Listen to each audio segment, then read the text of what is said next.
So I'm just doing basic seaming up this edge, right?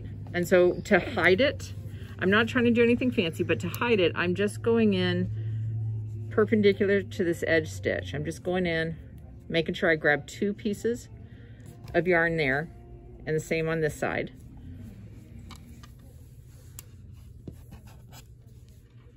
And then we come up and we do the same on this side. And because we have all these pretty colors, you're not really going to see this anyway, but I don't want it to be obvious, right? I want the stitches to be close enough together that I'm not going to have a hole where somebody's finger will get caught. And I'm not tugging too much on it. Every once in a while I'll stretch it out. You don't want it to alter the way the fabric holds together.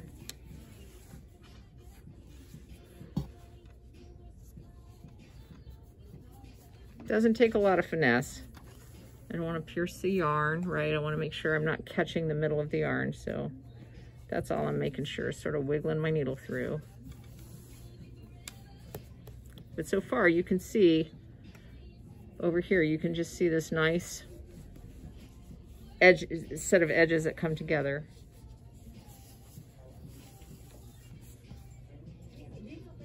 Last stitch, we want to make sure that we go through it a couple of times, because there's always going to be stress at a point where you've got a corner like this.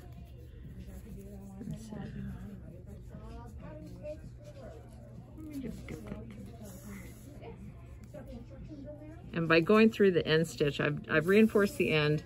I've also made sure that if it gets snagged, it's not going to get pulled out. So now I'll just weave that in and snip it and I'll be done. So now we're going to attach this side to this piece of the fabric before we attach the ends. It's a little bit different here because we actually have the flat side of the fabric facing us. So we don't have to get super fancy again. We just want to make sure that we're going through and picking up a stitch, right? So all I did was I pulled it through a loop of yarn. I'm not going actually out the back and front. And then we come back up. And you'll see how fast this goes. I'm just going through a knit stitch here. Again, my stitches are close enough together that we don't want to leave room for somebody's fingers to get caught in there. And you can see when you look up here, it's hard to see where the stitches are, even though if I point them out, they're pretty obvious. There's one there, there's one there. And that's partially because the colors are so pretty. Your eye gets distracted. Do you do charts or? I can do charts. So I'm just coming up and then going back down, grabbing a loop. Because I know they have charts. You're doing one color at the single time. Second, I've got to get through these loops here. The end of the row, sometimes it's a little difficult to get your needle through there without piercing. The ones that go across that gray line, they are a little bit longer. So and then we're going to come up in here. Slipped instead of knitted, and so they just stay there.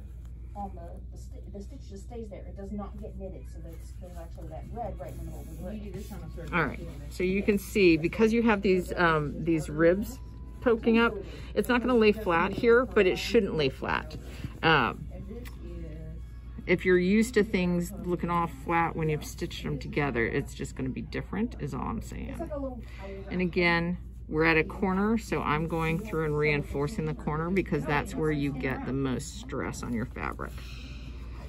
And then we weave in the end and we clip it and we're all done. Okay, so I am just going to weave in the end. When we've got a multicolored yarn like this, you can be a little less tidy in your stitches because the colors disappear, right? When I'm weaving in my ends, I want to make sure that I don't leave a bulky strip so it's really obvious that there's a line there. So I try to spread my stitches out a little bit. So it becomes one of these things where I just kind of wander around the fabric.